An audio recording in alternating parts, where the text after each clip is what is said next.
Hello and welcome to my once and future galley, current workshop, something like that. The fact that I'm ready to talk about my galley means that we're getting closer to actually reinstalling this space. Not quite ready yet, but we'll get there. When we're deciding on how we're going to cook on the boat, we really have two major considerations. One is fuel. And we decided long ago when we were designing the electrical system for this boat that we are going to have plenty of power to use electric cooking. The truth of the matter is we simply don't want to have the hassle of propane. We intend to travel this boat around the world, and we have seen from many other cruisers and YouTubers alike that sometimes you get to different places and the regulators are different, and sourcing your cooking fuel is just a big pain in the backside, which we'd really like to avoid. And secondly, it's the heat. If you plan to be traveling in tropical climates, which we are, cooking over open flame is just miserable. It is way, way too hot. Consequently, we are wanting to do an induction hob, minimum of 3 burners, but we want to do something a little bit different, and that's going to require some testing. So we're going to head on over to the apartment where we can hide in the air conditioning, and we will do some testing and show you what our thoughts are as we go. I'm GERI. I'm Shawn, and this is our not currently sailing catamaran, Rome. We've taken on a huge refit involving every system on the boat, turning her into exactly what we want. Let's jump back into the episode to see what project we're tackling this time. We're starting to move toward testing for our new countertops. Part of the thing that we're working on, every boat has restricted countertop space. And so if we can do an induction cooktop that sits under the countertop, we get all that counter space back when we're not cooking on it. This already exists. We're not inventing it. We are just trying to figure out how we can use that technology. Today, we're getting started on prepping a piece of fiberglass to test. And the whole purpose of this is a destructive test. We're going to try to destroy this piece of fiberglass and the resin that we're going to put on it to see if we can do what we want to do. And we're going to take this way further than you would cook. And the whole idea is we want to figure out where the fail is and make sure that we're never going to encounter that on the boat. So like every first step with painting, Prep. a little bit of prep. And the reason we're doing this with this super thin fiberglass is that is what we intend to use to create the countertop. So we're trying to make this as realistic and as accurate as possible to mimic our real situation. Otherwise, I'm not sure it's useful. Yeah, that's exactly it. So 1/8 inch fiberglass is what we're going to try to use for the surface over the cooktop. The rest of the counter is going to be 3/4 inch Cusa board laminated with 1/8 inch fiberglass. So that we get, all the strength and more thickness for the rest of it. But for this, super thin, super light. Okay. And boy, this is a big paint job we're doing today. Boy, oh boy. And in case anybody's wondering, we are in our little rental Airbnb apartment.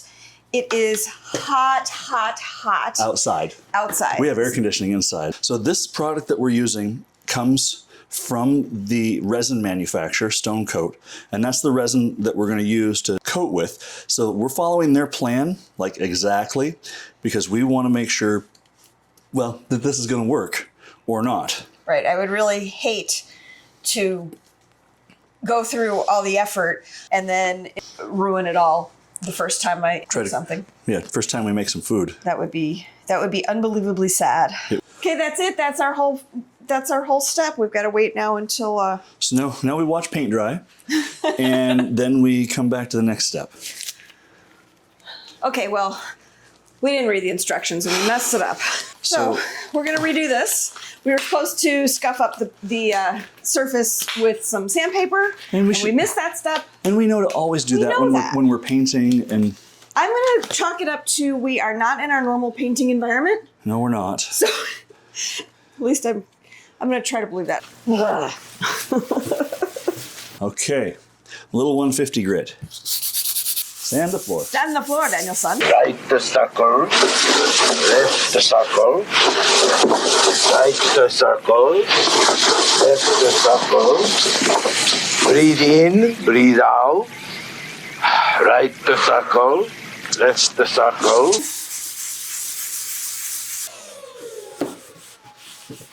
All right. right. Round 2. Okay. Right. Now we wait. See you in an hour. Well, that was exciting. Woohoo! Round 2. So All right. we let this cure, and then we are moving on to the first resin pour. All right, we're back. A couple hours later, Enough time to do laundry. right? And get some lunch. Get and some lunch. Our undercoat is dry, so we're ready to go on to something prettier, or more fun. I don't know. The next step. The next step. So we're going to tape dam. And you're I will gonna mix up some resin. This is a multi-day process because each step has to cure for 18 to 24 hours. We don't make a lot of progress each time. No. But that's fine. But we'll get there. Now, Mixy, mixy. now I'm mixy.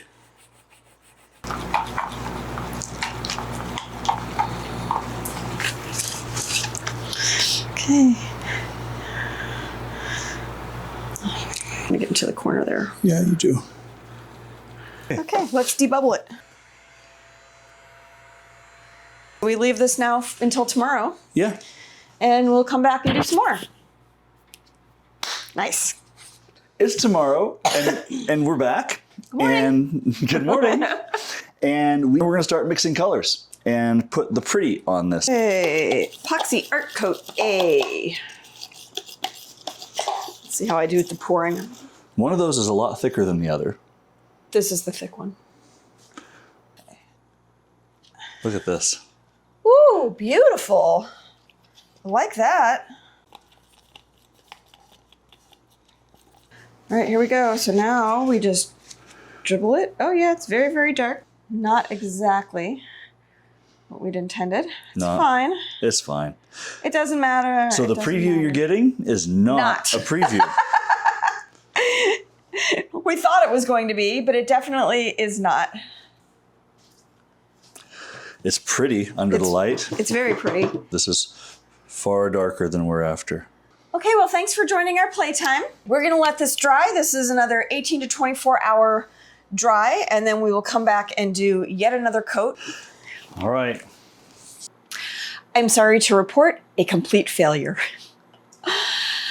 Our sole purpose in creating this very pretty piece of artwork made out of our, countertop material is to be able to test the induction burner and see if we can't destroy the surface. Unfortunately, the only way to figure that out is if we can see what's happening, see if it's getting discolored or if it's bubbling or anything like that. And we made this just way too dark. It was complete operator error. We did not realize just how deep the pigments are. And we probably could have gone with like one tiny dot of each of the colors and still made an appropriate surface that was light enough in color that we could see what happened when we try to burn the daylights out of it. So that was a fail. So we have ordered another sheet of fiberglass and we're gonna try this again. Okay, round 2, much better. Is it beautiful and gorgeous and perfect? No. But is it good enough to test on to see if this whole idea we have will work? Yes, absolutely. So we're gonna get started testing. Let's see if we can wreck it. Wreck it, Ralph. So we have a little induction plate here. I shouldn't move it because it's where it's supposed to be. We have this great piece of hex-clad cookware. We're gonna try really hard to see if we can get this up to 500 degrees. And we're gonna do that on top of this beautiful piece of epoxy work. And that way we can figure out what's gonna happen to the epoxy. The whole goal here is to destroy this epoxy. Well, 2 goals. The first goal is, can we get it close enough to the induction burner to heat up the pan? Because that's how induction burner works. It's a magnetic field and your pan has to be within the magnetic field or nothing happens. Yeah. So that's issue 1. That's one. Is can we get it to heat up at all? And then of course issue 2 is, will the fiberglass coated with epoxy work or will it be destroyed? Will it self-destruct? Can we make this work? So fingers crossed. So we have 3 pieces of silicone in different thicknesses. We have about a 1/4 inch thick piece. It's pretty thick. We have another piece that's about, I don't know what that is, 1/8 of an inch maybe? It looks like maybe It looks like half 4 of or this. 5 millimeters. Yeah, don't and then know. we have this really skinny floppy piece. We're gonna use these to protect the epoxy each way. So we're gonna do 4 tests of heating this thing up. So we're gonna heat it up 4 times. The first test is gonna be with this big thick piece of silicone. We have a thermal camera over the top here, and this will be giving us the temperatures as it heats up. And so we'll heat it with this and see how it does. And of course, the biggest risk using the thicker pieces is that it moves the pan farther away from that magnetic field, and it may not heat. Yeah. So we put the 2 down, put the pan on top, Okay. and then we try to burn it.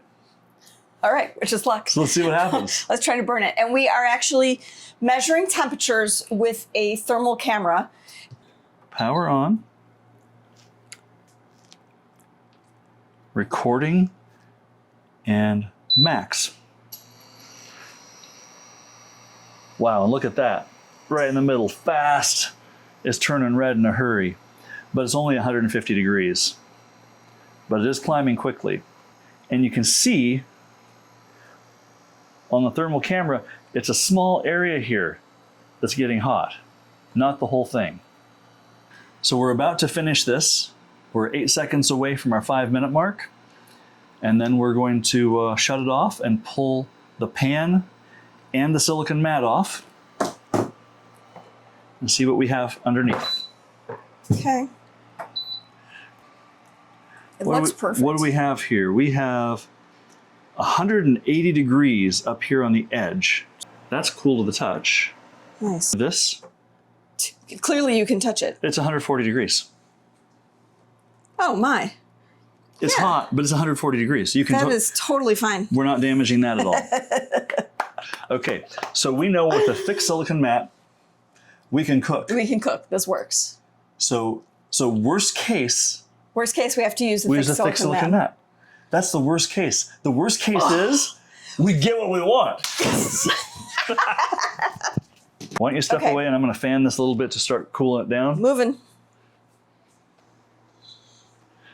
I know water would cool this a lot faster, but it also would be really hard on the pan. So we'll cool it with air to get to a reasonable temperature, and then we'll cool it with water, and then we'll do it again. Okay, round 2. Well, test 1 was a success. Okay, so now we go to the next, The next thinner. Yep. silicone.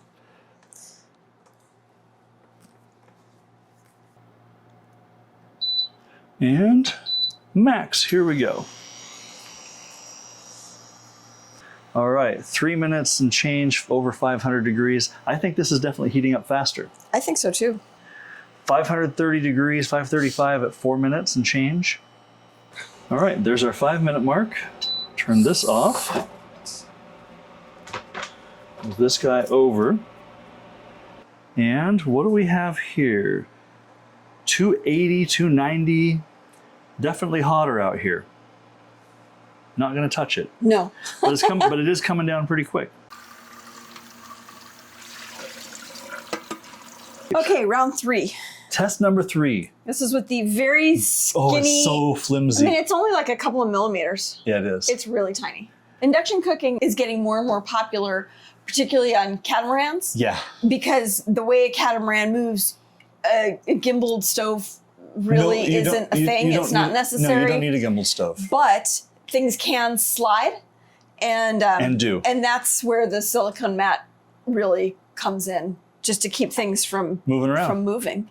And if it protects the surface, all the better. Yeah. All right, camera's recording, cooktop's on, maximum heat, give it to it. 10, that's it.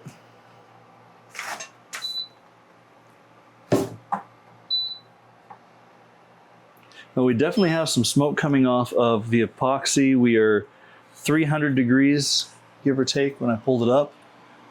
That Oh, was I like see. blistering to me. Yeah, uh-huh. I don't see anything. I don't see any damage at all. I wonder what happened to whatever that was that looked like bubbles. Try and put your fingernail in it. See if it's softened it up.